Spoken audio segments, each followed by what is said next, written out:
Bienvenidas y bienvenidos nuevamente. Y pues bueno, en esta ocasión, como les estaba mencionando, vamos a ver la clase número 5, que es Mateo. En la clase anterior ya revisamos en compañía de Joel lo que era Marcos y varios datos importantes que eran necesarios para la comprensión general de este espacio de los evangelios. Y pues bueno, Mateo, Marcos, Lucas, como ya revisamos, son los tres evangelios sinópticos. Los tres evangelios sinópticos tienen bastantes eh, ideas generales entre ellos que comparten una especie de visión específica. Sin embargo, a pesar de que son sinópticos, tanto Mateo como Marcos como Lucas, a partir de que tienen una visión específica y un grupo al que se dirigen también específico, sus composiciones del Evangelio son diferentes. Aunque ya lo revisamos con Joel de manera muy precisa, tanto Mateo como Lucas basan buena parte de su escritura en Marcos, basan buena parte de su escritura en el, este, en el documento de dichos y enseñanzas de Jesús, y también hacen algunas aportaciones particulares de ellos. Así que, pues bueno, ¿qué tenemos o qué podemos encontrar en Mateo? En esta ocasión, en esta clase, vamos a ver sobre el autor, sobre su audiencia y el contexto histórico-social que se está viviendo. Recuerden que Mateo se escribe algunas décadas después de Marcos, ya pasaron bastantes cosas en ese tiempo. Vamos a ver la construcción del Evangelio, a Mateo y el Antiguo Testamento, y la razón de por qué Mateo, de los tres evangelios sinópticos, es el que más referencias tiene hacia el Antiguo Testamento. Se cree que aproximadamente unas 60. Por ejemplo, Lucas se cree que tiene unas 30, la mitad, Marcos mucho menos, unas 20, 25. Así que Mateo tiene muchísimas similitudes y muchísimas referencias con el Antiguo Testamento. Tiene una razón y lo vamos a ver. Entre una de esas razones vamos a revisar la estrategia de Mateo de presentar a Jesús como rey, sacerdote y profeta, la necesidad e importancia que tiene de presentarlo de esa forma. Vamos a ver que en el Evangelio de Mateo podemos encontrar a un Jesús contracultural respecto a la jerarquía religiosa específicamente. Por ejemplo, también Lucas habla respecto a lo que podemos ver a un Jesús contracultural o incluso subversivo, algunos autores lo llegan a llamar. Sin embargo, las diferencias entre Mateo y Lucas, por ejemplo, es que Mateo va mucho más como en la referencia religiosa y Lucas va más en la parte social. Vamos a tener un par de ejemplos prácticos, la genealogía de Jesús y una auditoría espiritual. Así que pues, si están listas y listos, vamos a iniciar con este espacio. Estaré dando, como siempre, algunos espacios por si llega alguna duda o pregunta. Si hay algo que ustedes pregunten y yo no sepa, con toda sinceridad se los voy a decir. Sin embargo, también se los investigo para todos estar en el mismo canal y pues tampoco acá decirles información muy errónea o demás. Así que pues, iniciamos en este espacio. Y bueno, sobre el autor y sobre su audiencia. Eh, no sé si les funcionó la ocasión anterior que les compartí este, la información en Word y en PDF.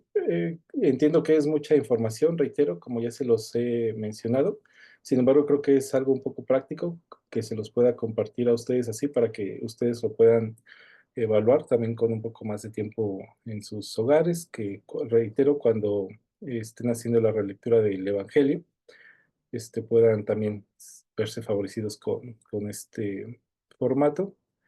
Así que déjenme lo hago nada más grande para que lo puedan ver bien. Y aquí lo tenemos. Bien, la autoría de Mateo. Hay diferentes perspectivas, les presento dos, una que es la visión tradicional y otra que va más allá como de la visión histórico-crítica. Por ejemplo, si yo les pregunto a ustedes en este momento, ¿quién escribió Mateo? ¿Cuál es su respuesta inmediata? seguramente pues Mateo, ¿no? El discípulo, pues el que estuvo con Jesús. Esa es una de las visiones, justamente, eh, que es la visión tradicional. Se cree que el autor, Mateo o Leví, que era recaudador de impuestos y uno de los dos apóstoles. Sin embargo, una visión más histórico-crítica, que defienden muchas otras personas, dicen que fue un judío cristiano, anónimo, eh, muy culto, vinculado al judaísmo helenizado. Se cree que era muy culto por la forma de redacción de Mateo. Mateo, de los tres sinópticos, es posible que sea el que tiene un grado de redacción más fina, por decirles algo. Y por eso se cree que el autor era una persona sumamente culta, sumamente entendida en todo lo que tenía que ver con judaísmo y con la cultura helénica. Este, Fuente principal, testigo ocular directo, porque fue uno de los 12 en la visión histórica. Histórico-crítica, se cree que usa, como ya mencionábamos, el Evangelio de Marcos, la fuente Q y material propio. Idioma original, hebreo y arameo, y visión histórica en griego, en alta calidad. Este, tan, tan, fecha de redacción, ambos se cree que fue a finales del siglo primero, entre el año 80, entre el año 90. Definitivamente fue después del año 70 por algunas referencias que encontramos en Mateo. Recuerden que el año 70 es importante porque en el año 70 ocurre la destrucción del templo, que es ocasionada en buena medida por la primera rebelión, de los judíos, con Roma, pues. El objetivo principal, presentar a Jesús como el Mesías, mostrar a Jesús como el nuevo Moisés. La audiencia principal, judíos convertidos al cristianismo y comunidad judía cristiana en tensión con el judaísmo rabínico. Este, y bueno, hay pros y hay contras en ambas versiones.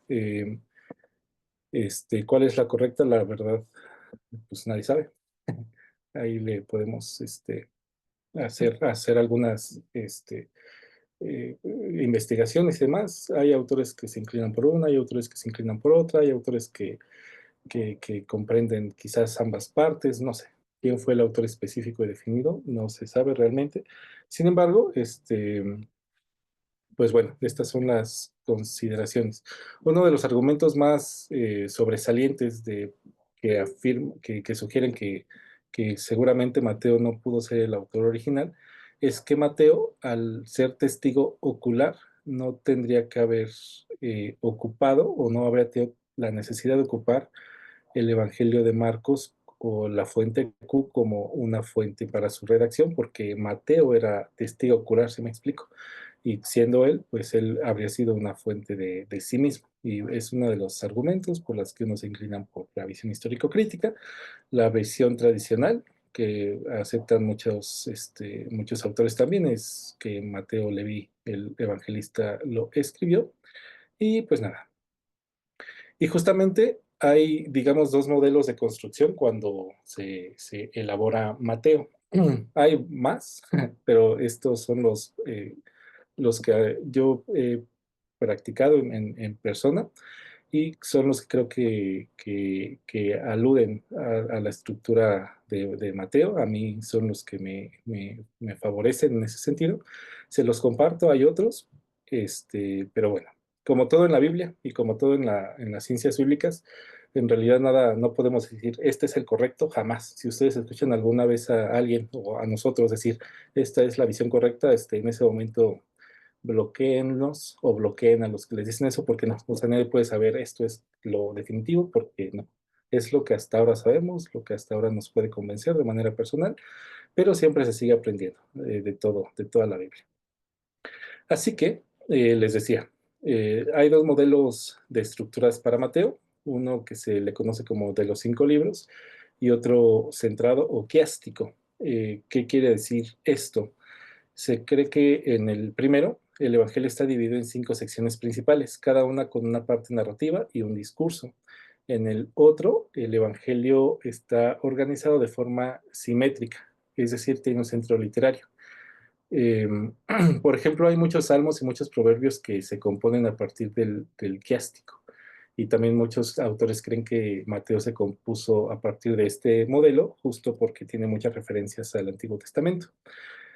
Eh, ¿Por qué al Antiguo Testamento? Porque es un evangelio que, como lo veíamos acá arribita, está pensado para las personas judías, cristianas, pero que como eran judíos y se hicieron el cristianismo, todavía tienen mucha pertenencia a lo que es judío. Siguen teniendo estas alteraciones o estas interacciones en cuanto a su concepción de fe de su niñez y que ahora se confrontan con el mensaje de Jesús, que en muchas ocasiones puede ser muy, muy, muy diferente a lo que ellos habían comprendido como su fe.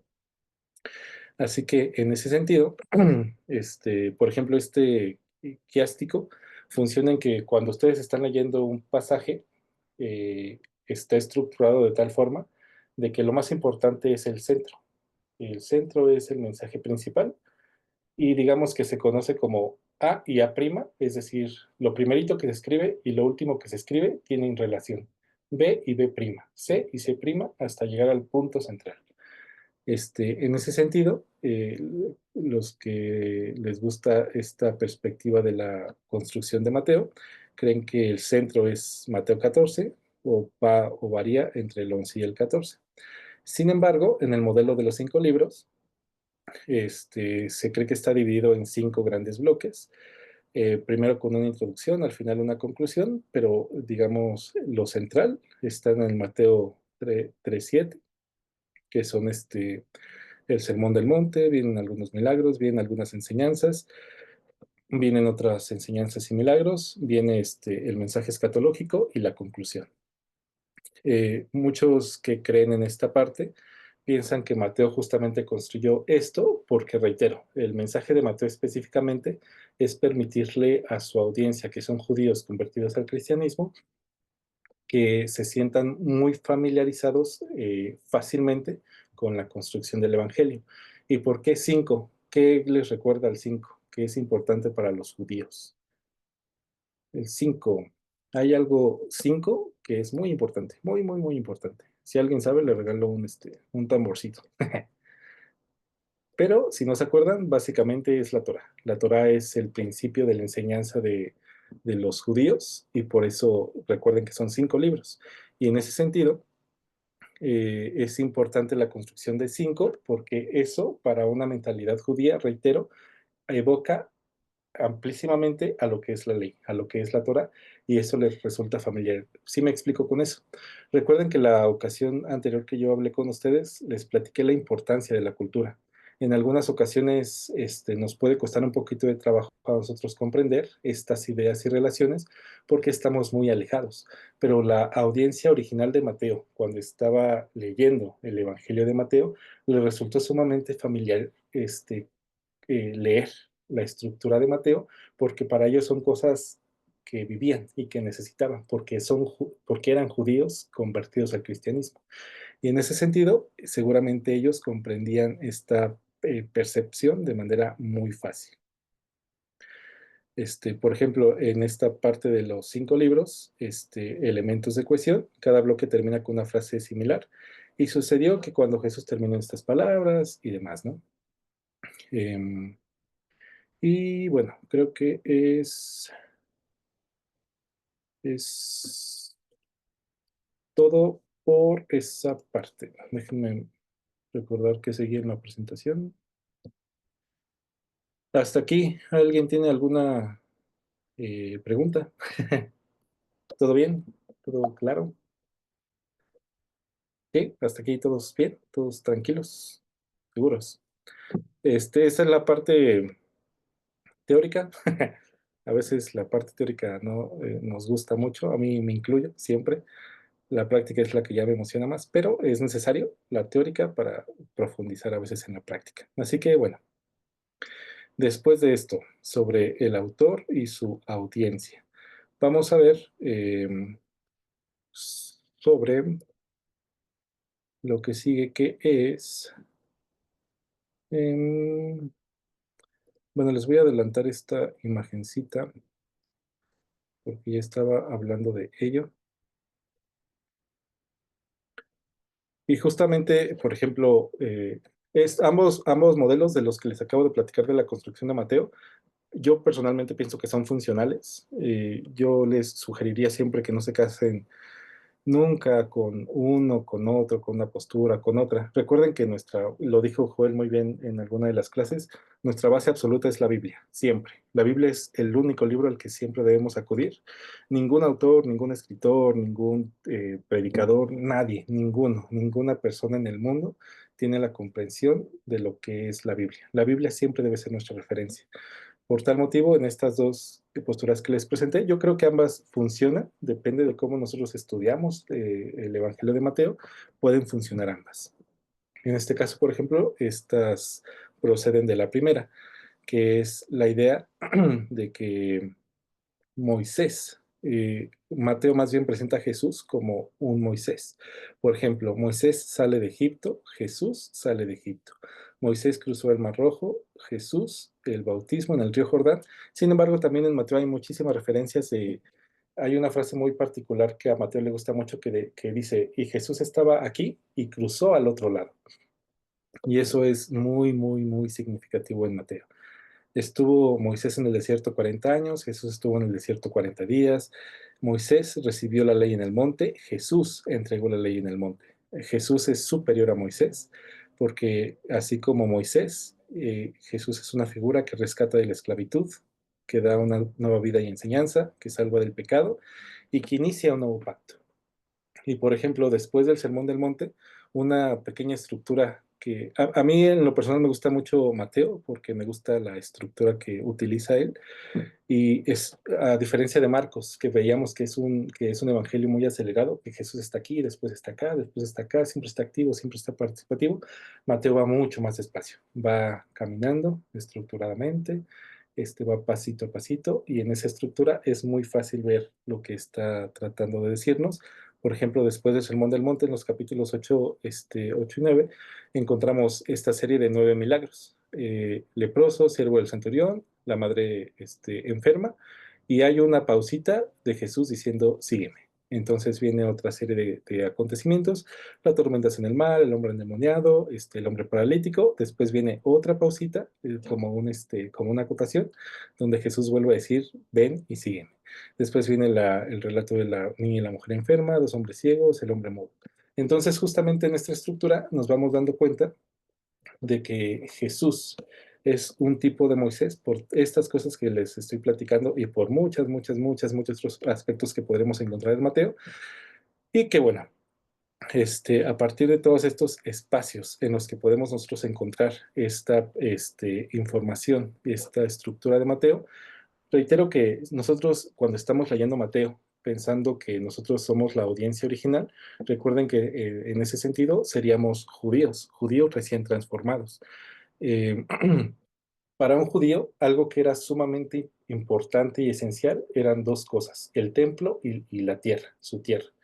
Y eso era relevante porque allí estaba Dios, allí estaba el centro del culto. Y en la Biblia, tanto en el Antiguo Testamento sobre todo, eso es muy relevante y se practica muchísimas ocasiones.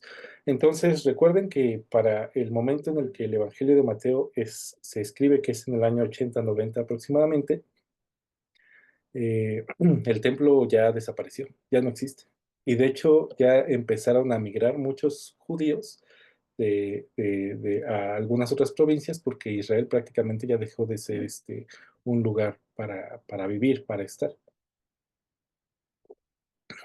Y justamente en ese sentido y entendido, eh, eh, por ejemplo, alguien de aquí antes de ser cristiano o creyente o seguidor de Cristo, ¿era católico o de alguna otra religión muy separada? Suri, ¿alguien más? Yo, por ejemplo, era católico pues, de niño y de adolescente. Yo, hermano, también. Sí, Ponce también. Sí, María Bien, Ponce. bien, bien. Luis García, bien. Qué bueno que la gracia de Dios nos alcanzó a los que no éramos cristianos de cuna. Pero por ejemplo, en mi experiencia, yo tuve una niñez absolutamente católica. Yo, por ejemplo, todos los años celebraba Halloween, Día de Muertos, Navidad, Año Nuevo, todas las celebraciones que como iglesia no se celebran, ¿no? Comía pues de todo, no me gustaba, nunca me gustó los mariscos, el puerco a veces, les confieso, lo lamento, todavía no era creyente, pero mi comida favorita, tengo una tía que yo quiero mucho, y ella hacía como un guiso de papas en salsa verde con longaniza, longaniza de puerco, y les prometo que era mi comida favorita, así en toda la historia de mi existencia, era como que, uff, hoy voy a comer mi comida favorita, ¿no? Y entonces cuando nos hicimos cristianos, pues ya, las reglas implícitas decían, pues tienes que venir todos los sábados a la iglesia, sin problema. Ya no vas a poder celebrar Navidad y esas fiestas, bueno, no pasa nada, ¿no? Ya. Y ya no vas a poder comer puerco. Y eso para mí fue de, mi comida favorita, no la disfruté la última vez, no sabía que era la última vez que la comía, ¿no? Y esos pequeños detallitos, cuando tú pasas de una religión a otra, se vuelve difícil, porque por ejemplo en diciembre, pues toda tu familia está reunida, pero tú en algunas ocasiones ya no participas de esas reuniones por diferentes cuestiones, que es otro tema, pero más o menos así está funcionando. Los judíos eran absolutamente judíos, prácticamente muchos de ellos desde su niñez, comprenden lo que es el mensaje de Jesús, lo aceptan, pero en esta aceptación les está costando trabajo, pues nosotros ya no tenemos tierra, nosotros ya no tenemos templo, nuestros textos sagrados ya no están, el idioma de nuestros padres, que es el hebreo, pues ya prácticamente no está, ya no lo escuchamos en las sinagogas, ya no existen incluso las sinagogas para nosotros.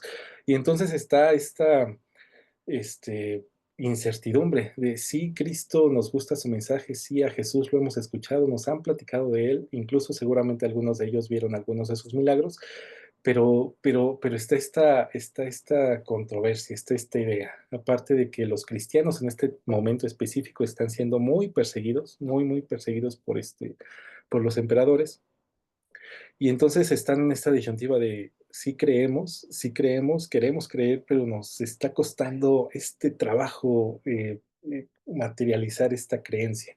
Y entonces por eso, como se veía en las clases anteriores, surgen los evangelios, porque antes solo era tradición oral, pero después ya se vislumbran de manera escrita y los evangelios surgen para darle un hálito de dirección a los creyentes. Por ejemplo, Apocalipsis, que se escribe por el año 100, también tiene un sentido muy particular, muy similar a eso, de darle un mensaje de fe y de esperanza a las personas que lo necesitan, a los creyentes que lo necesitan. Y en ese sentido, pues existe Mateo. Y justamente para decirles de esto un poco más, por ejemplo, eh, no están viendo mi pantalla, ¿verdad? Algunas cosas que están sucediendo son el contexto histórico-social del año que les estoy platicando, del 66 al 73 después de Cristo, que impulsa la primera rebelión judía o la Gran Revuelta. Algunas causas, como ya también lo vimos en algunas clases pasadas, altos impuestos, saqueos, corrupción por parte de los procuradores romanos, tensiones entre judíos y griegos en las ciudades como Cesarea, represión violenta por parte de Roma, algunos hechos clave. A partir de todo este hartazgo así ya genuino de la población, es como que bueno, nosotros estamos en México, la mayoría creo, y también es como que si vas a trabajar, tienes que pagar impuestos. Si vas a comprar algo, tienes que pagar impuestos. Si te compras un coche, tienes que pagar impuestos. Si tienes un coche, tienes que pagar impuestos. Si vendes tu coche, tienes que pagar impuestos.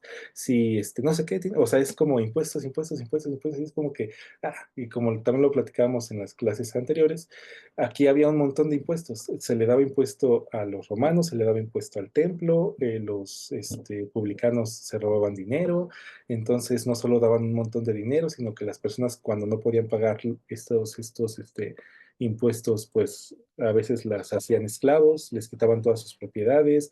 Aparte de eso, había violencia de parte de los romanos hacia los judíos, también hacia los cristianos, porque los cristianos estaban haciendo proselitismo. Esto estaba muy prohibido en el imperio.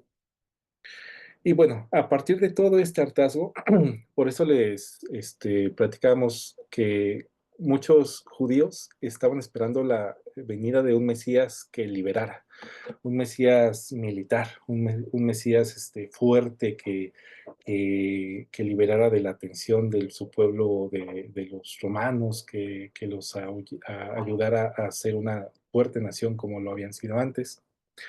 Y, y, y en ese sentido hay mucho hartazgo, mucho hartazgo. Como Jesús, al parecer, como el Mesías está tardando mucho, estos conflictos están llegando a un punto máximo, de tal forma de que el año 66 hay una insurrección en Jerusalén. Esta insurrección llega a tener un poco de éxito. Los insurrectos logran expulsar al comando romano que estaba en Jerusalén y durante un muy breve tiempo tuvieron una especie de, este, de gobierno propio. Sin embargo, pues Roma con toda la capacidad militar que tenía, no tardó demasiado tiempo en recuperar este espacio de tierra que ya hemos visto y que se sabe es muy importante por las rutas comerciales. Y fue hasta el año 70 que el general Tito Romano destruye el templo de Jerusalén, pero lo destruye así, por completo, jamás se vuelve a reedificar. Este, y bueno, las consecuencias de la destrucción del segundo templo es el fin del sacerdocio sacrificial como tal y el nacimiento del judaísmo rabínico, creciente separación entre judíos y cristianos. Aquí es muy importante porque, si ustedes recuerdan, había varias sectas, entre ellas las más importantes eran los saduceos, que eran los descendientes de los sacerdotes, de la línea sacerdotal. Sin embargo, cuando se destruye el templo, prácticamente los saduceos desaparecen y entran a juego con mucho más poder los fariseos, por ejemplo. Y a partir de los fariseos nace este nuevo espacio que son los judíos rabínicos, con muchas estructuras que hasta la fecha han persistido y permanecen, por supuesto. Así que bueno, esta creciente separación entre judíos y cristianos, reitero, es lo que hace justo todo lo que está pasando en este momento, en el año 70, 73 después de Cristo.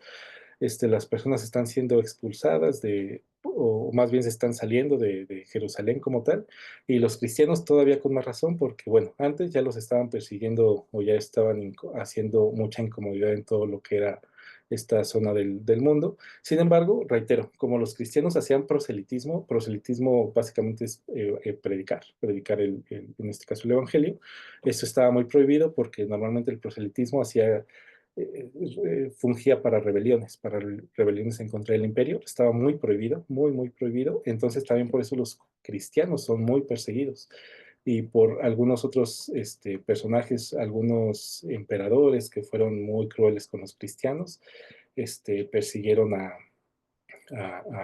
pueblo, pues, a los creyentes, a los primeros creyentes.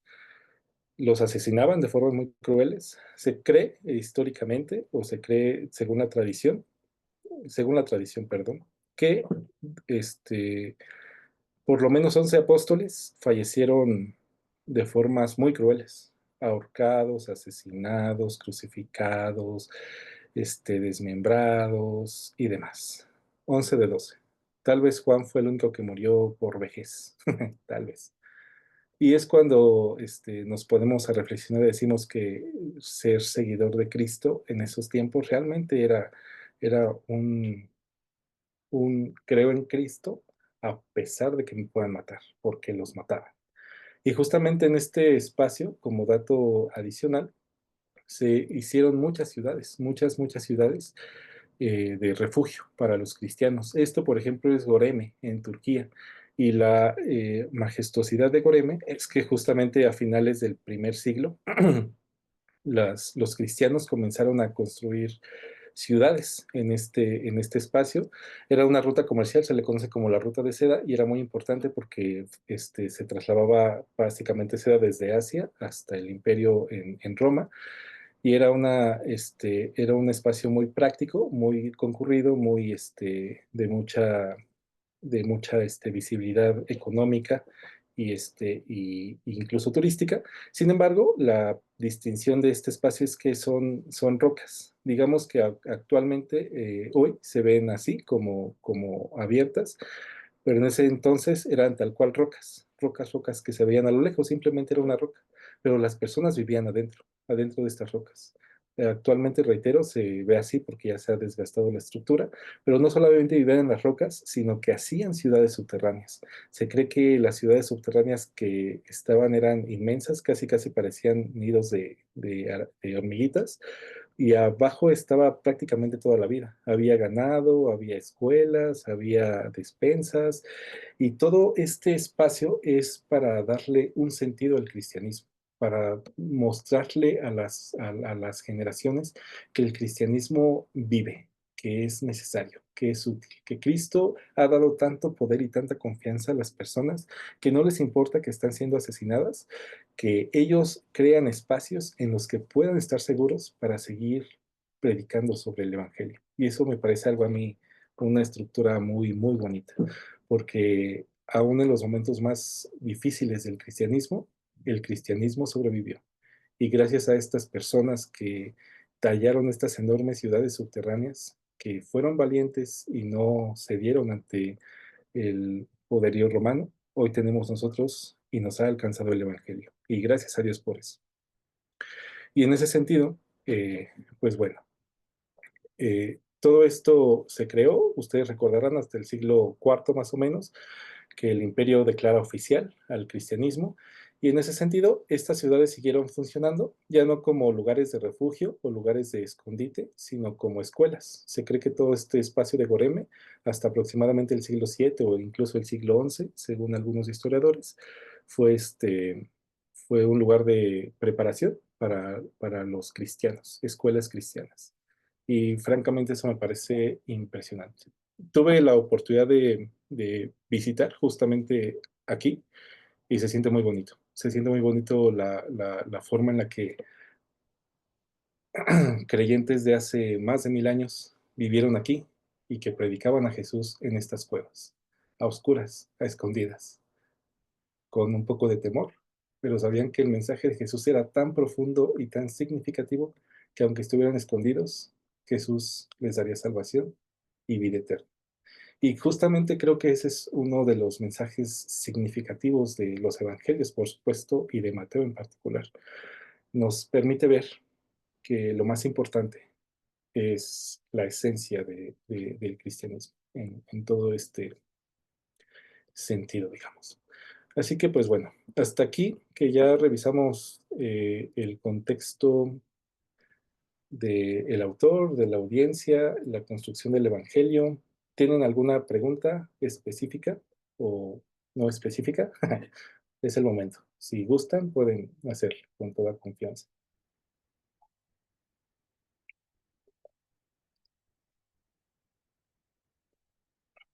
¿Todo bien? ¿Todo bien? ¿Todo bien? ¿Todo bien? ¿Seguros? Bueno, muy bien. Entonces vamos a lo que sigue. Y lo que sigue es esto. Pues bueno, justamente siguiendo en la construcción del Evangelio, en estas cosas que les he platicado, Mateo enfatiza múltiples facetas de Jesús, todas con resonancia en el judaísmo, reitero, ya vimos por qué es tan importante que Mateo les escriba a los judíos para que terminen de convencerse que Jesús, que Jesús fue el Mesías, el enviado, el que ha liberado. Pero el Mesías no como lo esperaban, como un guerrero, como un liberador, como un libertador con violencia, sino un liberador desde la fe, desde la esperanza, desde el amor. Como ya les platicaba, Jesús se ve como el nuevo Moisés, nace en circunstancias difíciles, escapa a Egipto, da una nueva ley, interpreta la Torá. Jesús como hijo de David, que lo vamos a ver un poco más adelante en el ejemplo práctico, Jesús como Emmanuel, el Dios con nosotros, Jesús como maestro, el juez escatológico. Y algo muy importante como dato curioso de Mateo es que Mateo es el único evangelio que menciona explícitamente la palabra eclesia en dos ocasiones. sobre esta piedra edificaré mi iglesia y díselo a la iglesia. Esto sugiere que la comunidad mateana ya está organizada y estructurada, y eso es muy importante. Es decir, que seguramente fue de las primeras comunidades que ya tenían cierta estructura religiosa formal o formalizada. Y a partir, como ustedes saben, cuando ya hay una estructura formal, oficial, se necesitan normas internas, disciplinas, liderazgo, perdón, etcétera. Por lo que, ya como en una comunidad más organizada, más definida, hay tensiones entre lo judío y lo cristiano que deben resolverse. Porque, reitero, los judíos que han sido cristianos y y los gentiles que son cristianos tienen dos concepciones del mundo completamente diferentes. Y los judíos que se formaron hacia el cristianismo o que trascendieron al cristianismo, pues ellos tienen una estructura de pensamiento completamente distinta y seguramente había muchos roces en ese sentido. Y por eso el Evangelio de Mateo es tan significativo y tan importante para decirles a todos, los judíos creyentes, los que se estaban asociando que no eran judíos de cuna, que bueno, que Cristo es el que responde a todo. Y también Mateo, a partir de esto, utiliza tres rasgos muy significativos para los judíos, que es el puesto de rey, que es el puesto de sacerdote y que es el puesto de profeta. Estos tres eh, títulos son sumamente significativos para los judíos, pero sumamente significativos. Cuando un judío piensa en rey, seguramente piensa en David. Cuando un judío piensa en sacerdote, piensa en Melquisedec o piensa en Aarón. Cuando un judío piensa en profeta, seguramente piensa en Elías o piensa en Daniel o cualquier otro.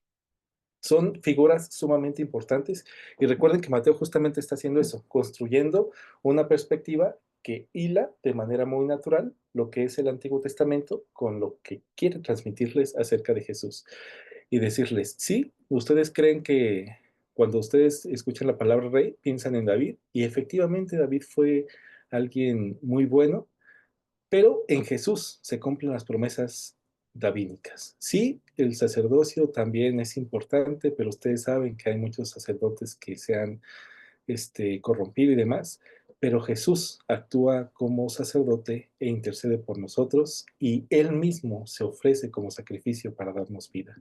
Sí, hubo profetas buenos, hubo profetas malos, también profetas corruptos, pero en Jesús, que es el profeta escatológico, espera y denuncia y revela el reino. Recuerden que un profeta no es necesariamente alguien que predice cosas del futuro. Un profeta en Israel es más bien alguien que denuncia cosas que se están haciendo incorrectas.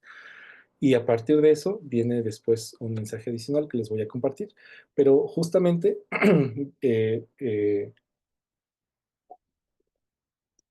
les estoy compartiendo todo esto esperando que ustedes puedan entenderme en el sentido de que Mateo hace toda esta construcción y hace tantas referencias al Antiguo Testamento justamente en esa idea de que los judíos puedan tener esta claridad para comprender lo que es Jesús y ver que, ah, bueno, sí, nosotros éramos judíos y David fue un rey muy bueno, pero Jesús es mejor.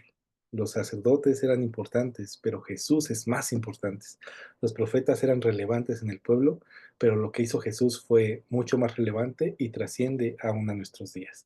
Y justamente en ese sentido, reitero, un judío que está viendo por primera vez el Evangelio de Mateo, o alguien que era judío, estas cosas las comprende perfectamente. Es como que, o sea, está haciendo estas relaciones de manera muy claras, muy pertinentes, muy precisas, y eso les otorga un mensaje muy definido y delimitado. Y justamente en este sentido de pensar a Jesús como un profeta, yo sugeriría, y también varios autores lo sugieren así, que Jesús es un Jesús contracultural. Es decir, que va más allá de la cultura, que va más allá de las necesidades, de los acontecimientos, de lo que se desea de la sociedad, de lo que se dice de la sociedad. Por ejemplo, la creencia tradicional sobre el Mesías, reitero, es que iba a ser un guerrero, un político, un nacionalista, y, pero ¿cómo aparece el Mesías en Mateo? Es un rey manso, humilde y crucificado. La subversión implícita aquí sería desmontar el poder militar como vía de salvación. Es decir, todo lo que se pensaba que debería ser el Mesías, el enviado, el ungido, termina siendo completamente diferente.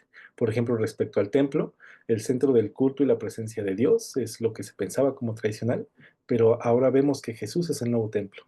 Reiteren esto, grábenselo mucho porque es muy importante para todo el texto bíblico.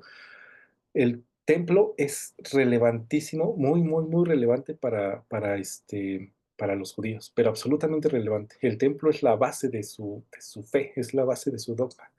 Y por eso es tan importante cuando es una nación construir un templo con Salomón. Es tan importante reedificar el templo cuando regresan con los persas. Es tan importante mantener el templo santo cuando Jesús está en vida, porque el templo es la base de su fe, es la base de su... El templo es la hegemonía religiosa completamente de los judíos. Entonces, el templo físico es lo más importante. Y acá Jesús que enseña que Jesús es el nuevo templo. No por nada sucede un acontecimiento muy significativo en Mateo, que justamente al respecto de esto, por ejemplo, dice en este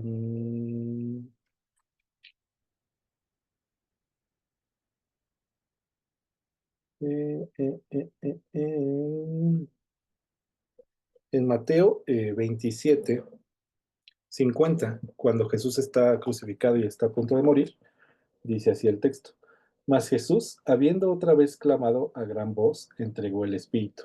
Y he aquí, el velo del templo se rasgó en dos, de arriba abajo, y la tierra tembló y las rocas se partieron.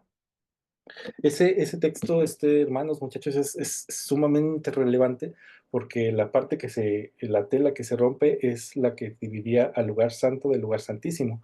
Recuerden que al lugar santo únicamente podían acceder los sacerdotes cada cierto tiempo, según el orden de su vez, y al lugar santísimo solamente podía acceder el sumo sacerdote una vez al año, que era en el Yom Kippur, en el Día del Perdón, en su fiesta del Día del Perdón. Y entonces el hecho de que Mateo considere ese momento, que reitero, es algo importantísimo para los judíos, el templo, y no solo el templo, sino el lugar santo, y no solo el lugar santo, sino el lugar santísimo, que es exclusivo para la persona más consagrada, que es el sumo sacerdote, que se rompa el velo y el lugar santísimo esté, digamos, accesible para todas las personas, es algo así como eh, impactante. Es impactante para los judíos y relevante para nosotros, porque es como que ya no solo el sumo sacerdote es capaz de acceder a lo más íntimo de Dios, sino que ahora, gracias a la muerte y el sacrificio del Mesías, del ungido, de Jesús, todos los que crean en Él, tenemos la posibilidad de acceder hasta lo más íntimo en compañía con el Padre.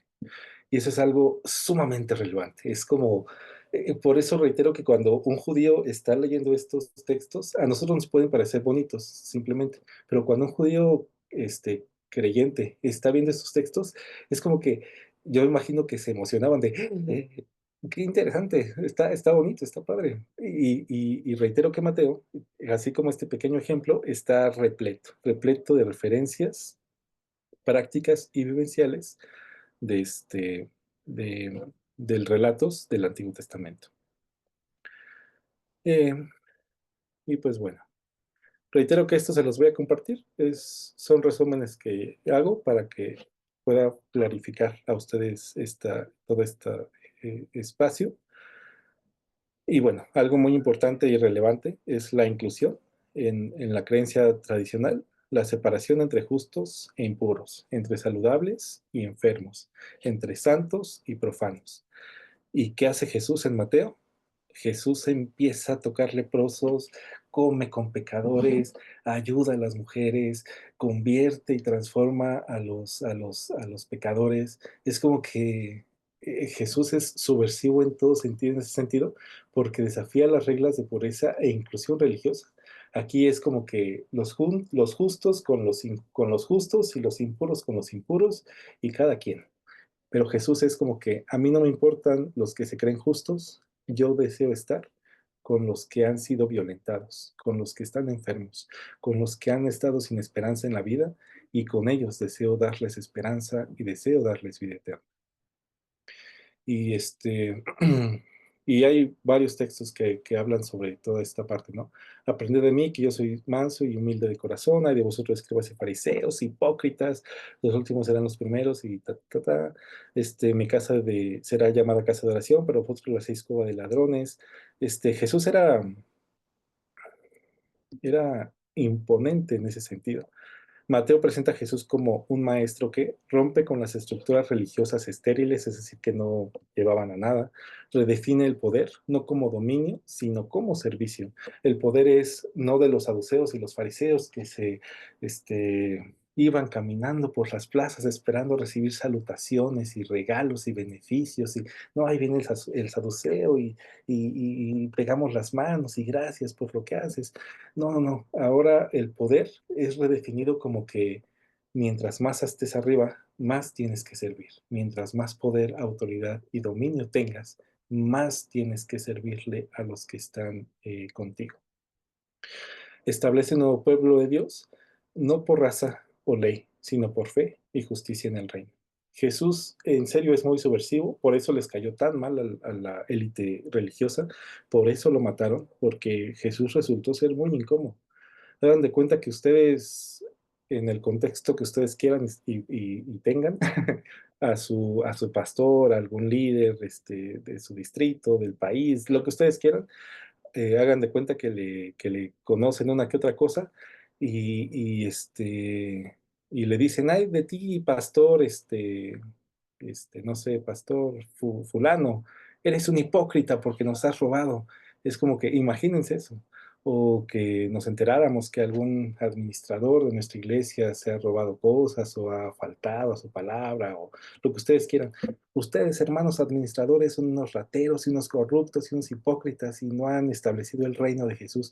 Son mensajes muy fuertes, o sea, y el que aparezcan en Mateo junto con toda esta élite, reitero, lo que les está queriendo transmitir Mateo a su audiencia original es las personas como los fariseos, como los líderes, como cualquier persona, pues es corruptible, se equivoca. Y por eso Jesús lo denuncia. El único al que realmente podemos acceder que no cometerá estas injusticias sociales, pues es Jesús. Y aquí reitero, ¿no? Contra la hipocresía religiosa. Por ejemplo, les voy a decir algunos ejemplos a ver si les suenan familiares en la contextualización del día de hoy. Prácticas visibles, orgullo espiritual, desprecio por otros, paralelos hoy, religión sin compasión, líderes autoritarios, fe como apariencia. eh, ¿Estoy actuando por Dios o por aprobación? ¿Mi comunidad sirve o se sirve de otros? Legalismos contra misericordia, obsesión con la ley, con el ritual, el olvido del corazón, normas religiosas que excluyen, que juzgan, que dañan. Jesús prioriza la compasión. Yo también. Mi iglesia es un espacio de gracia que cobija, que abraza, que hace esas cosas. Jesús como nuevo templo. El templo se veía como un lugar sagrado, inaccesible para muchos, solamente los más santos y los más consagrados podrían estar. La espiritualidad de nuestras iglesias está encerrada en edificios, muchachos, hermanos, en rituales a veces vacíos. Jesús vive en personas o en estructuras. ¿Busco a Dios en mi vida diaria o solamente busco a Dios en lo religioso? Solamente busco a Dios en los sábados, solamente busco a Dios en la cena del Señor, por ejemplo. O cada día trato de consagrar mi vida constantemente a lo que Dios es. Exclusividad técnica o religiosa. Pensaban que solo los judíos eran el pueblo de Dios. Nosotros, muchachos, como iglesia, hemos llegado a pensar que somos los elegidos de entre las naciones. ¿Qué tal son nuestras actitudes eh, o nuestra inclusión o exclusión con migrantes, con pobres, con personas del movimiento LGBT+, con mujeres que sufren, con madres o padres de mujeres desaparecidas? ¿Qué tal son estos actos de inclusión de nuestra parte? ¿El reino de Dios es inclusivo? ¿A quién estoy dejando fuera? ¿Con quién no quiero compartir la mesa? Porque en muchas ocasiones en nuestros mensajes es de no, sí, el mensaje de amor es para todos y todas, pero ¿estás seguro que tú compartirías tu mesa, compartirías tus alimentos con migrantes, con pobres, con personas que te han hecho mal, con personas que te han desatendido? ¿Qué tanto lo estamos llevando a la práctica? Autoridad verdadera. Solo los doctores de la ley tenían voz en este momento. Paralelos hoy, clérigos o líderes que monopolizan la interpretación o controlan el púlpito o controlan las decisiones.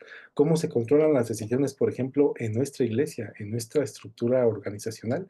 ¿Todos tenemos voz? ¿Todos tenemos voto? ¿O solamente algunas personas tienen voz y tienen voto? ¿Y quién decide y quién define quién o qué tiene votos o tiene voto? ¿Sí me explico? Este tipo de cosas y de ideas y de realidades específicas pues pueden cobrar mucho sentido. Y justamente a partir de esto hice una primera, un ejercicio práctico, a ver si no me funan. Dejen ver si ni revisé si alguien contestó, pero es básicamente una encuesta que tiene que ver con esta parte de lo que puede ser subversivo de Mateo. Ah, sí, miren, hay 35 respuestas. Y justamente, si ustedes la contestaron, gracias. Pero es cómo se ve, cómo ven las personas. Estos resultados son ahorita 36 resultados. Nuestra iglesia se enfoca más en lo externo, en la forma de vestir, el lenguaje, en lo religioso, en normas visibles, que en la transformación del corazón, según estas respuestas. 9 personas están en total de acuerdo, neutrales y desacuerdo 10. Nuestra iglesia realiza actividades o eventos más por imagen o por convicción. Totalmente de acuerdo 14, totalmente de acuerdo 8, es decir, la mayoría, tal vez, no, en desacuerdo, perdón. Tenemos normas estrictas que alejan a personas en lugar de acercarlas al Evangelio. En parte, si ustedes se dan cuenta, y esta tendencia creo que aparece en casi todas, en parte es como que, y yo creo que en parte es como que entonces hay mucho trabajo por hacer, ¿no? Tenemos normas estrictas. Se habla más del castigo que de la gracia, totalmente en desacuerdo. Aquí ganó en desacuerdo. Depende obviamente de cada iglesia y en cada espacio en el que nosotros nos hemos desenvuelto. Nuestra comunidad es un lugar donde las personas rotas o heridas pueden sanar sin ser juzgadas. En parte 15 personas, totalmente de acuerdo 14, desacuerdo 7.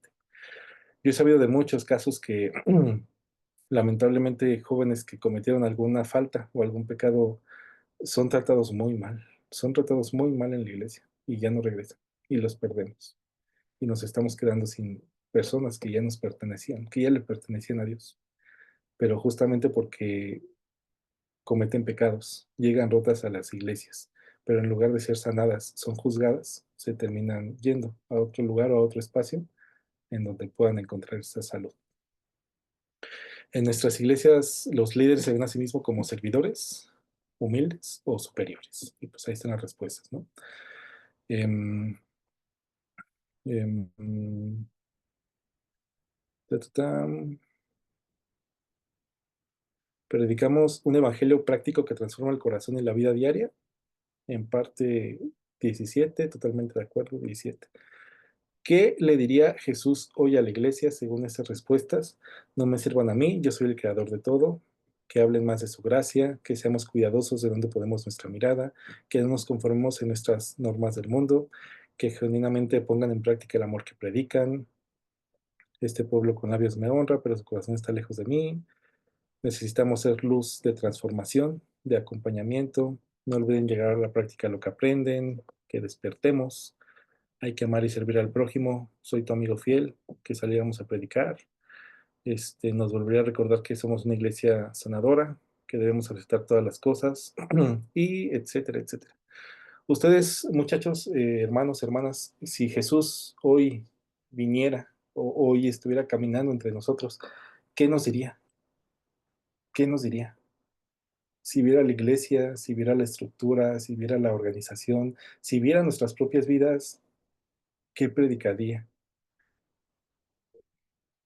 vengan todos benditos de mi Padre porque han hecho un buen trabajo y nos abrazaría, o nos diría, hipócritas, ¿por qué lo han hecho? ¿O por qué no han hecho esto? Y en ese sentido, hermanos, jóvenes y hermanas, es en lo que construye Mateo. Mateo vemos una estructura que es subversiva, subversiva sobre todo en el sentido de lo religioso, de lo, em, de las estructuras que solamente buscan em, eh, seguir desarrollando un sistema. Por ejemplo, cuando se evalúa, cuando se estudia respecto al poder en el sentido eh, social, digamos, hay una frase que me acuerdo de un profesor que nos compartía, que suena rara, pero es estructuras, estructuradas y estructurantes. ¿Qué quiere decir eso? Que son formas o estructuras ya definidas, ya construidas.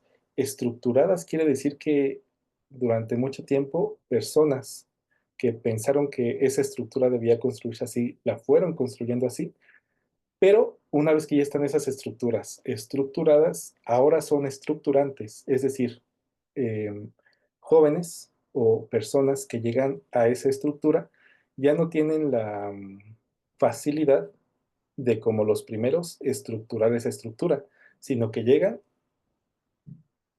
y se estructuran en lo que ya existe. ¿Sí me explico en esa idea? ¿Cuántos de ustedes, por ejemplo, alguna idea que han tenido se ha considerado como real o como genuina para el desarrollo de su iglesia, para el desarrollo de su fe, para el desarrollo de su organización religiosa? ¿Cuántos de ustedes han influido directamente en, yo veo esta estructura, pero creo que esto podría funcionarle, que participen más las mujeres, que ayudemos más a las personas migrantes, que oremos por las personas que están en el campo, etcétera? Sí me explico en esa idea. Y justamente es lo que Mateo está viendo.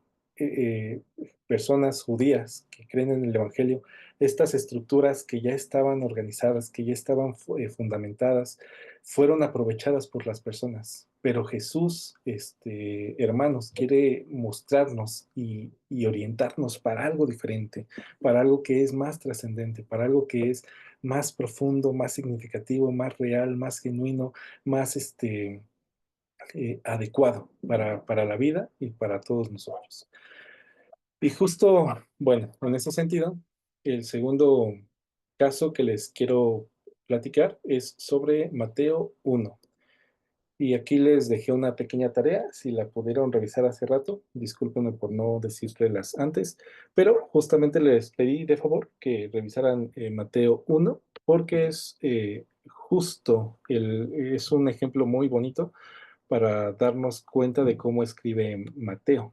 Y en Mateo 1 específicamente podemos encontrar cosas muy interesantes, muy curiosas. ¿Alguno de ustedes pudo leerla? Y si sí, encontró cosas interesantes. Y si sí, por favor me lo podrían platicar qué encontraron. Si lo pueden decir o si lo pueden escribir, adelante. Con dos o tres personas que participen estaría fabuloso.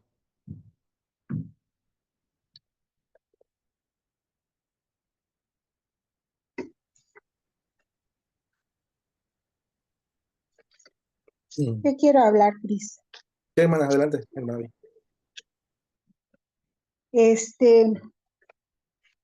Me llama la atención de este pasaje que en toda la lista de tal engendró a tal engendró a tal, hay 5 mujeres: Tamar, Rahab, Ruth, la mujer de Urías y María. Pues son de las cosas curiosas. También me causa curiosidad por qué dice hijo de David y de Abraham solamente. Bueno, ahí ya más o menos me estoy yo contestando. Y luego también me llama la atención en el verso 17, cuando habla de las 14 generaciones de Abraham a David, 14 generaciones de David a la deportación y 14 generaciones de la deportación a Cristo. Y también tengo ahí una pregunta, algo que me está haciendo pensar, ¿cómo era la cultura en el tiempo de María, que José quería dejarla para no infamarla? Ahora yo en estos tiempos diría, no era peor dejarla. Eso, nada más. Muy bien, hermana, muchas gracias por su amable aportación. Un poquito más adelante igual platicamos sobre su cuestionamiento, pero sí, gracias. ¿Alguien más, chicas, chicos, hermanos, hermanas? ¿Alguien adicional que desee participar? Creo que la hermana Abby ya nos hizo un muy buen resumen, pero si alguien más desea participar, adelante. Tienen 5, 4, 3, 2, 1. Luis García dice. No. Kendi, adelante, Kendi. Bueno, de lo que yo recuerdo que leí, pues es justamente todas las generaciones, cómo vamos viendo que son generaciones prácticamente, justo como lo decía la hermana Abby, personas desprotegidas, personas juzgadas, también en la zona en la que nació Jesús, que fue Belén, que pues geográficamente pues sí era un lugar muy, muy pequeño. Entonces, pues a la realidad y al contexto de los que tenían en mente de lo que venía siendo el Mesías, de cómo un rey podría nacer como en ese lugar, ¿no? Y creo que ahí se va como que desfasando todo, pero pues, esa es mi aportación. Excelente, Kendi. Muchas gracias. Muy, muy bien. Y por último, dice Luis García, el interés de mostrar a Jesús como descendiente de Abraham y David, que 14 generaciones les pasan de Abraham a David, 14 de David al exilio y 14 del exilio a Cristología. Menciona que Salomón es hijo de la mujer de Urías y únicamente menciona que Salomón como hijo de David. Muy bien, todos y todas, gracias por su participación. Y sí, justamente, recuerden que estamos en una estructura judía. Y puede que para nosotros,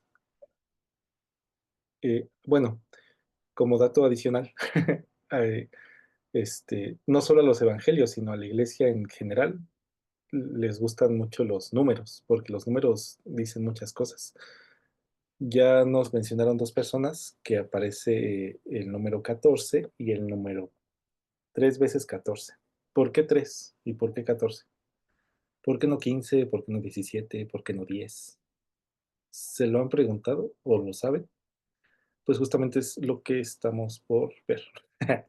Pero a lo que voy es que justamente en los evangelios, muchachos, depende de qué evangelio están leyendo, eh, estos detalles son muy relevantes. Por ejemplo, cuando Jesús está en el monte, ¿está sentado o está parado? Cuando Jesús va por sus discípulos, ¿camina sobre la orilla o camina del otro lado de la orilla? Y cuando Jesús va de un lado a otro, ¿cruza por un lado o cruza por el otro? ¿Sí me explico? Todos los detallitos, como el ejemplo muy rápido que vimos respecto al velo roto, son significativos para la revisión del Evangelio, para que su mensaje llegue completamente. Y ningún dato pasa desapercibido. Estos 14, estos 3, las 5 mujeres, todo tiene una razón específica de ser. Y justamente es esto, ¿no? Lectura de Mateo 1. Lectura de 3 bloques de 14 generaciones. De manera que todas las generaciones, desde Abraham hasta David, son 14, de David hasta el destierro de Babilonia 14, y desde el destierro de Babilonia hasta Cristo son 14. Mateo divide la genealogía en 3 etapas, de Abraham a David, que es del inicio del pueblo de Israel a la monarquía, de David al exilio a Babilonia, del auge y caída al reino davínico, y del exilio a Jesús, tiempo de espera mesiánica y cumplimiento en Cristo. Solamente pasaron 14, 14 y 14 generaciones en estos 3 tiempos o etapas? No. La respuesta es no. A Mateo no le interesa ser preciso o exacto en cuanto a lo histórico. Lo que está pretendiendo Mateo es dar un mensaje a partir de estas personas, de estas etapas y de estos espacios. ¿Por qué 3 bloques de 14? Aquí entra el símbolo numérico judío, especialmente el uso de la gematría. Como dato adicional, la gematría era un recurso muy utilizado, digamos, para la cultura judía, porque como les he platicado en algunas ocasiones, su idioma, el hebreo, es un idioma muy pequeñito, de tal forma de que para darles mensajes o significados a sus propias palabras o expresiones, utilizaban muchos números, porque los números significaban cosas. De tal forma de que muchas palabras, muchos nombres tienen distinciones significativas. Está interesante, mi consejo muy personal, si les interesa la gematría, lean de qué se trata, pero no se metan mucho, porque hay personas que les gusta mucho, no sé, la gematría, y comienzan a hacer interpretaciones a partir de la gematría, pero en otros textos y contextos, y no aplica siempre, porque reitero que esta era una práctica que se practicaba, o que se realizaba sobre todo para la cultura de los judíos en un tiempo muy específico de la historia, pero no puede aplicarse para todos los, todas las reflexiones bíblicas. Por ejemplo, hay personas que le meten mucho al Apocalipsis, por ejemplo, y el Apocalipsis no tiene, o sea, no tiene sentido que se le meta esto porque no es su composición. Espero estarme explicando. ¿Y por qué les gusta mucho a muchas personas la gematría? Por lo siguiente. Miren, el número 14 y la gematría. La gematría es una práctica judía antigua que asigna valores numéricos a letras hebreas, que es lo que les acabo de decir. En este contexto, el número 14 se asocia directamente con el nombre de David. Es decir, el nombre de David en hebreo es, bueno, también como dato adicional, recuerden que para el tiempo de Jesús las vocales no existen, solo existen las consonantes. Las vocales son un añadido a la escritura hebrea que la hacen los masoretas por ahí del siglo 8, 9 después de Cristo. Pero antes solo existen consonantes, no existen vocales. De tal forma que David, cuando escribimos nosotros la palabra David, la compone una Dalet, una Va y una Dalet. La Dalet vale 4, la Va vale 6, la Dalet vale 4. Entonces 4 más 6 más 4 son 14. Entonces el 14 es David. Mateo repite 14 generaciones 3 veces para enfatizar que Jesús es el hijo de David por excelencia, el Mesías real prometido. Refuerza la identidad mesiánica real de Jesús, muestra que la historia de Israel culmina en Jesús como el restaurador del trono de David. ¿Y por qué 3? Porque el 3 es el número de lo sagrado, es el totalmente sagrado. Es decir, ¿cuántas veces se le dice santo a Dios? Santo, santo, santo, porque es santísimo. Por ejemplo, si ustedes saben inglés, conocerán los superlativos. Los superlativos es una expresión que es como que la estructura mejor parte de esto, ¿no? Es como algo exagerado. En el hebreo no existen los superlativos, de tal forma de que para darles esta sensación, como la palabra santísimo se repite 3 veces, santo, santo, santo, y 3 santos es santísimo. Es decir, es el número de lo divino, de lo estructuralmente divino, es decir, lo completo, lo total, lo acabado, lo pleno. Y en ese sentido, el que se repita 14 es el nombre de David, que se repita 3 veces, es en Jesús el cumplimiento de David, el que fue un buen rey, el 3 veces 14 es el cumplimiento de Jesús, y Jesús es el completamente David, así como David restauró a Israel en su tiempo, así Jesús nos restaurará por completo, pero en todo sentido. Es el máximo restaurador. ¿Sí me explico en esa interpretación, más o menos?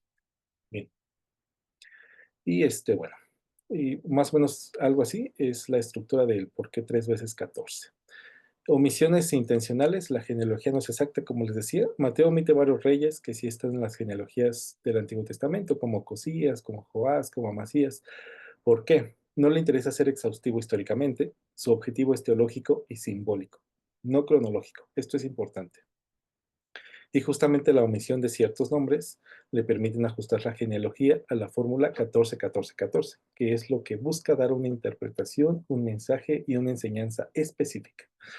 Esto es aceptado en su época porque las genealogías en el mundo antiguo eran flexibles y con fines narrativos o teológicos más que biográficos. Esto de alterar un poquito las genealogías era permitido. ¿Saben qué? No era, pero para nada permitido. ¿Con qué empieza Mateo? Con la genealogía de Jesús. Así, o sea, literalmente ustedes abren su Biblia, llegan a Mateo, así. Literalmente ustedes piensen que son la comunidad judía de Mateo, y Mateo les dice, miren, chavos, les hice un evangelio, bueno, les hice un escrito, lo vamos a leer hoy en el culto, no sé. Y entonces comienza Mateo. Lo primerito que lee Mateo es el libro de las genealogías de Jesucristo, hijo de David, hijo de Abraham. Cuando los judíos empiezan a escuchar esto, es como que, empiezan a aplaudir, porque a los judíos les gustan mucho las genealogías, porque es algo que es parte de su pasado, les está conectando a Jesús con David, es como que qué bonito empieza esto. Y comienzan la genealogía, literalmente empieza con esto Mateo. Entonces Isaac engendró a Jacob, Jacob a Judá. El verso 3 va empezando, y el verso 3 dice, Judá engendró de Tamar a Fares. Y todos, es como que, a ver, ¿qué dijiste? Una mujer en una genealogía, eso era impensable para una genealogía judía, era impensable. O sea, no había forma en la que una mujer apareciera en una genealogía judía que tuviera, como les digo, validez estructural.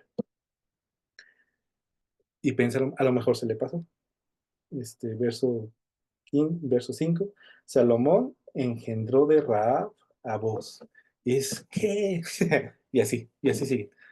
Literalmente está empezando Mateo. Y Mateo, solamente con una genealogía, ya comienza a ser completamente disruptivo.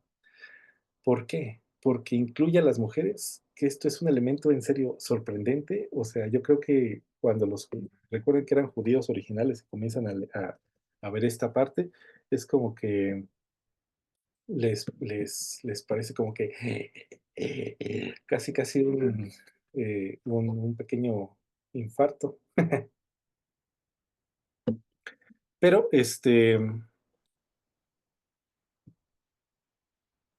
pero lo aceptan.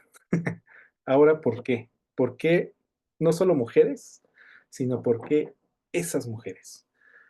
¿A qué mujeres incluye la genealogía? A Tamar, que aparece en Génesis 38. ¿Quién fue Tamar? ¿Se acuerdan quién fue Tamar? Una mujer que básicamente se acostó con su suegro, por una razón, pero se acostó con su suegro. Raab, en Josué 2, que se cree que era una mujer prostituta, cananea, que ayuda a los espías para que conquisten, ¿no?, la tierra. Ruth, una mujer extranjera y moabita. Betsabé, no mencionada como el nombre, pero se menciona como la mujer de Urías. Y adicionalmente, María, una mujer que técnicamente se embarazó antes de estar casada. ¿Qué está diciendo Mateo en la genealogía de Jesús? Es decir, lo que les acabo de platicar. 3 veces 14, lo primero que se está presentando es a Jesús como, eh, como, como la persona que va a suplir todas las necesidades. El 3 veces 14, es decir, el liberador, el restaurador, el que nos va a cubrir, el que nos va a procurar. Entonces cualquiera pensaría, por ejemplo, muchachos o muchachas, los más jóvenes o los no tan jóvenes, cuando ustedes tienen o tuvieron o tengan o tendrán alguna cita, ¿cómo se presentan ustedes a esa cita con el chico o con la chica? Van y les dicen, no, es que yo acabo de salir de la cárcel hace 3 meses y soy violento y soy que soy muy machista y soy mentiroso y me gusta robar cosas. ¿Ustedes qué pensarían con una cita que se les presenta así de, ok, gracias, el que sigue o la que sigue? O yo soy muy celosa, o yo engañé a mi pareja muchas veces, o yo esto, o yo lo otro, o yo aquello, pero puras cosas malas. ¿Ustedes qué pensarían de esa primera cita inicial? Cuando ustedes van a una cita de alguien que les interesa, seguramente se van a presentar con lo mejor que ustedes tienen. No, pues yo estudié esto, yo trato de ser agradable, yo soy chistoso, yo soy esto, yo soy lo otro, y les presentan su mejor versión. ¿Están de acuerdo conmigo? Presentan lo mejor que ustedes pueden tener. Y así funcionaban las genealogías. Las genealogías justamente funcionaban porque, bueno, vamos a hablar de Jesús. ¿Quién es este Jesús? No, pues viene de David, viene de Abraham, no, entonces hay que escucharlo. Pero en la genealogía que ocupa Mateo para decir quién es Jesús, o sea, Jesús ¿de dónde viene? Jesús viene de una mujer que se acostó con su suegro. Jesús viene de una mujer que fue prostituta. Jesús viene de una mujer que fue extranjera. Jesús viene de una mujer que engañó a su esposo. Jesús viene de una mujer que se embarazó antes del matrimonio. ¿De dónde viene Jesús? ¿Por qué incluye a esas mujeres? Para mostrar que Dios actúa incluso en contextos impuros, marginales y escandalosos. Anticipa la gracia divina que también rodea el nacimiento de Jesús. Introduce esta frase me gustó mucho para compartírselas. Introduce la idea de un Mesías que redime las historias humanas que están rotas o que fueron rotas o que han sido rotas y que Él las puede restaurar. Y lo que nos está diciendo este mensaje de la genealogía de Jesús en Mateo 1, que es como comienza el Evangelio, es que no importa quiénes seas, no importa si fuiste judío, no importa si fuiste gentil, no importa si fuiste un pecador, o no importa si lo eres incluso hoy, Jesús desea trascender en tu historia y redimir tu historia y tocar tu historia para que tu historia tenga un propósito significativo de vida en la humanidad, para que tu historia tenga un sentido profundo en el mundo. Así que no importa quién seas, no importa quién hayas sido, o no importa todos tus problemas, todos tus traumas, todas tus inquietudes, todos tus temores, dolores o penas, Jesús desea redimirte para que tu historia cobre sentido en Él. Y justamente el propósito teológico de Mateo con esta genealogía es que Jesús no es un Mesías improvisado, sino es el cumplimiento de toda la historia de Israel. Desde antes del exilio, desde el exilio y desde el post-exilio, ya ha sido preparado para llegar a nosotros. Jesús es el hijo de Abraham, bendición a todas las naciones, y el hijo de David, el rey eterno. La historia de Israel tenía un propósito, conducir a Cristo. Y toda la historia de Israel, muchachos y hermanos, amigos, tiene ese propósito, conducir a Cristo. Las iglesias que se vuelven, pues, más eh, como como de carácter mesiánico o judío, judíos mesiánicos, hay movimientos, no sé, no terminan de comprender que toda la historia que fue era para conducir a lo que llegó, que fue Cristo, y que Cristo nos redime, y que Cristo nos salva, y que Cristo nos perdona, y que Cristo desea cuidarnos, y de que Cristo desea trascender a nuestra vida. Aunque hubo exilio y aunque hubo fracaso, Dios no interrumpió su plan. Aunque fracasó su plan con Abraham de haré una nación bendita con todas tus generaciones, y a David, y aunque ellos pecaron, y aunque cayeron en el exilio, y aunque se hicieron paganos, y aunque regresaron, y aunque le fallaron 1000 veces a Dios, Dios no interrumpe su plan, porque en el plan de Dios ya estábamos todos nosotros. Y en ese plan de Dios, nosotros ya teníamos la necesidad de ser salvados y redimidos por su Hijo Jesús. Así que también como este espacio, Dios no interrumpe sus planes o sus propósitos con ninguno de nosotros, muchachos y hermanos. Si en la vida pasan cosas improvisadas o imprevistas, Dios siempre tiene el control. A veces parece que el panorama es muy oscuro, es muy negro y que carece de esperanza, pero Dios no interrumpe su plan, solamente nos está preparando para seguir actuando a partir de lo que Él desea para nosotros y que eso que desea para nosotros sea lo mejor que nosotros podamos tener. Así que pues bueno, esta es la genealogía en general de Mateo 1. Este es un mensaje estructurado. Y si ustedes se dan cuenta, así como leemos estos primeros versos de Mateo, con la idea de Mateo, que está escribiéndole a judíos, cobra, cobra cierta relevancia diferente. ¿Sí? ¿Sí o no? Cuando ustedes leyeron hace ratito, antes de revisar esta clase, ¿les suena diferente este Mateo 1 a como lo estudiaron o como lo leyeron hace ratito? Es probable que sí. Y les prometo y les aseguro que si ustedes siguen leyendo el resto de Mateo con estas estructuras definidas o ideas clarificadas de cómo construye Mateo su evangelio y para qué lo construye, les aseguro que van a encontrar cosas muy bonitas en esa práctica. Cuando Jesús llega al monte, Moisés recibe la ley en el monte y la entrega a las personas. Cuando Jesús sube al monte, Jesús se convierte en el portador de las nuevas noticias. Él es el que da la nueva ley. Y esa nueva ley es, oísteis que fue dicho en la antigüedad, ojo por ojo y diente por diente, pero yo os digo, ama a todos, ama a tus enemigos y especialízate en procurar el bienestar de los demás. Cuando ustedes escuchen en Mateo, está diciendo quién va a ser el mejor o quién va a ser más importante, yo les digo que el que sirve es el que importa más en el reino de los cielos. Y así, cuando empezamos a estudiar estas estructuras de Mateo, una, de que Mateo le escribe a los judíos y que está muy cargada a referencias del Antiguo Testamento, y dos, que justamente a partir de estas referencias del poder de la religiosidad, Mateo en muchas ocasiones hace ideas pertinentes que trabajan sobre estas eh, construcciones hegemónicas que no favorecen a toda la población, sino solamente a unas personas específicas, y sobre estos es sobre los que empieza a delatar Jesús en Mateo. Y está en desacuerdo y es disruptivo y quiere liberar y quiere libertar.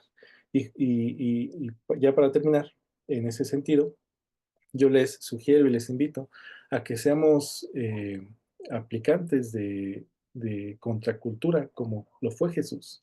Cuando nosotros veamos situaciones que no son concretas o que abusan del poder unas personas de otras o que hay ciertos abusos e ideas que no favorecen a todas las personas, pienso que como creyentes y como cristianos tenemos la responsabilidad de actuar y de interponer y de decir y de hablar y de exigir que las cosas se comiencen a hacer con el sentido más propio y más oportuno. Y pues bueno, tenemos un Dios que nos ama, hermanos, jóvenes, muchachos, hermanos. Eh, eh, y, y tenemos a un Jesús que nos ama. Tenemos a un Dios que ha construido nuestra historia, que la sigue construyendo, que la seguirá construyendo y que no la interrumpe. Y tenemos a un Jesús que procede de una línea que, que es de pecadores y bueno, no solo las mujeres, también los hombres. Hay muchos hombres que ahí mencionan la genealogía, que fueron tranzas, que fueron corruptos, que fueron mentirosos, ta, ta, ta, ta, ta, ta. Y de ahí viene Jesús. Y lo que nos está diciendo Jesús en Mateo es que no importa de dónde vengamos, no importa quiénes seamos, no importa lo que hayamos hecho. Jesús desea restaurarnos, muchachos y hermanos. Y si nosotros estamos dispuestos a dejarnos restaurar por Él, por su amor y por su bondad, entonces nos espera vida y vida en abundancia. Y es lo que nuestro Señor espera de nosotros. Así que pues nada, gracias por su atención. Oficialmente termina lo que tenía preparado para ustedes. Y si hay alguna pregunta específica, es el momento de que la hagan. Así que por favor, ya sea que lo platiquen o la escriban. Si alguien tiene, con toda confianza.